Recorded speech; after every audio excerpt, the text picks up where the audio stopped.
जो अपने जीवन की एक रोचक घटना मैं आपको सुनाने जा रहा हूँ, वह पिछली शताब्दी के 50 के दशक की बात है। 50 के दशक के प्रारंभ की बात है, सन 1951 की। और ये घटना देहरादून और हरिद्वार के बीच में एक जंगल वाले इलाके में एक गांव में घटित हुई थी। मैं डीवी कॉलेज देहरादून में पढ़ता था और वहीं पूर्ण आश्रम हॉस्टल में रहता था। और शनिवार को मैं डोईवाला कस्बे में चला जाता था, जहाँ मेरे भाई साहब रेशम विभाग में थे। तो उसी मौके पर भाई साहब के मित्रों ने एक शिकार यात्रा पर जाने की योजना बनाई। हरिद्वार से ऋषिकेश जाने वाली जो सड़क है, उसमें तब घना जंगल था। उस सड़क के, उस जंगल के और इधर देहरादून की ओर हरिद्वार से जाने वाली रेलवे लाइन के बीच में एक गांव छिद्दरवाला था, जहाँ बहुत अच्छा बासमती चावल की खेती होती थी। भाई साहब के दोस्त किशन सिंह बिष्ट फौजी आदमी थे। नेताजी सुभाष चंद्र बोस की INA में भी रह चुके थे और अब उत्तर प्रदेश सरकार की नौकरी में थे।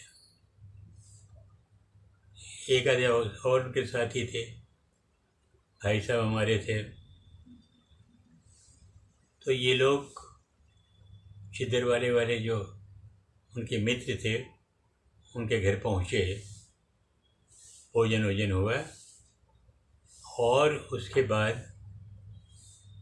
इनकी योजना को मालूम थी पहले से।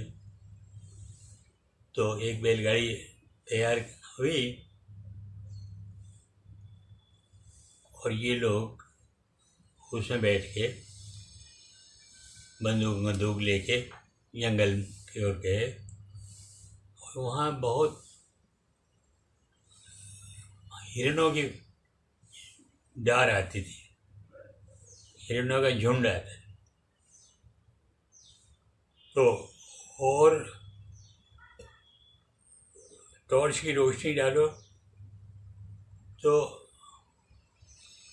बीच बीच में खरगोश ठिठक के खड़े हो जाते थे।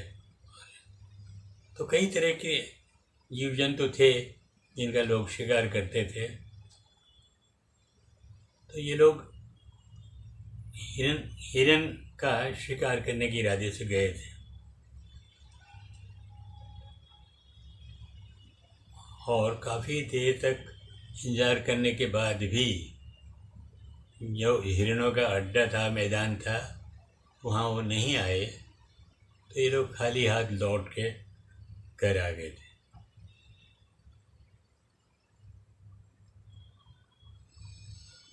मैं शायद सो गया था जब ये लोग गए। तो मुझे ये बुरा लगा देख के कि ये लोग शिकार की यात्रा पे गए हैं और मुझे नहीं ले गए। तो मैंने जिद की, तो उन्होंने कहा अच्छा कल को तुमको भेज देंगे। और जो गाड़ीवान है वो अच्छा निशाने वाला भी है और तुम तो चला नहीं पाओगे बंदूक इतनी अच्छी तरह से, तो उसके साथ जाना। और हमें तो आज हिरन मिले नहीं, लेकिन कल चांदनी रात है, ज़रूर मिलेंगे। तो एक आधा हिरन मार के ले आओ तुम लोग। तो बड़े उत्साह से हम जाने की तैयारी करने लगे। उन्होंने गाड़ीवान को बुला के, फिर मैं इधर ही था, उधर उन्होंने गाड़ीवान से कुछ बातें की, तो मैंने उसमें कुछ समझा रहे होंगे उसको, तो उसने सिर हिला के जैसे समझ गया ये कहने के। उसके बाद उसने मुझसे कहा, आओ बाबू बैठो गाड़ी में, चलते हैं। हम कच्ची सड़क पे, सड़क क्या थी, कच्चा रास्ता था, उस पे गांव से बाहर निकले और करीब 1 किलोमीटर आगे जाने के बाद में बाएं हाथ को एक तप्पड़ मैदान था। तो उसने बताया कि हिरणों का झुंड उधर ही आता है, हम थोड़ा इंतज़ार करना पड़ेगा, थोड़ा और आगे जाके रुकते हैं। तो हम चले, तो अचानक गाड़ीवान ने मेरे हाथ दबा के और मुँह होठों के सामने उंगली रख के मुझसे चुप रहने का संकेत किया। मैंने इशारे से पूछा, क्या बात हो गई? तो बोला, जंगली हाथी। और मैंने सुन रखा था इधर जंगली हाथी भी बहुत होते हैं।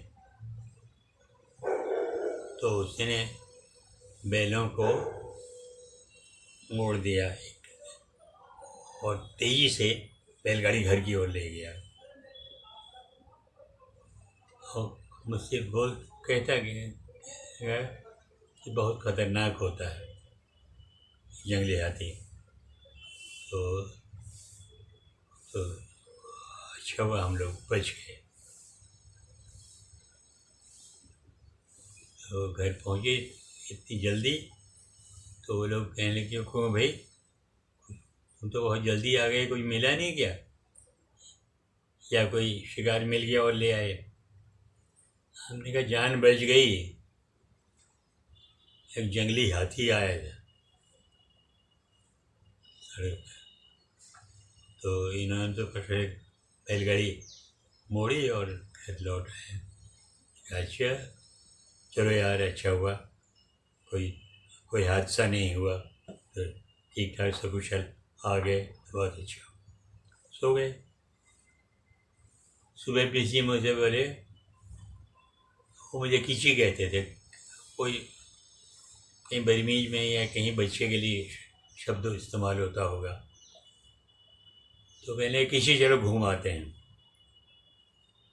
हमें या गांव के आगे निकले, जंगल से होते होते उसी रास्ते पर जिस पर हम गए थे, जा रहे थे, बाएं हाथ को जो मैदान था, तो मैंने उनको बताया कि यहीं जो है, गाड़ीवान ने कहा था कि यहीं हिरन आते हैं, आगे जाके रुकेंगे, इंतज़ार करेंगे। लेकिन वही हुआ, आगे जा रहे थे तो अच्छा हाथी यहीं आया था क्या? तो फिर थोड़ा और आगे बढ़े, क्या देखो मैं तुमको बताता हूँ हाथी कैसे आया। तो सड़क के दोनों ओर बड़े बड़े पेड़ थे, उस पर बड़ा झाड़ जो है, बेल एक जैसे हाथी की सूंड के आकार की लटकी हुई थी नीचे सड़क रास्ते तक। तो उन्होंने कहा, यही हाथी था? ओहो, तो मैंने सोचा कि मुझे खूब इन्होंने बनाया। तो इस तरह मेरी वो शिकार यात्रा जो है वो संपन्न हुई बिना किसी शिकार लाए हुए।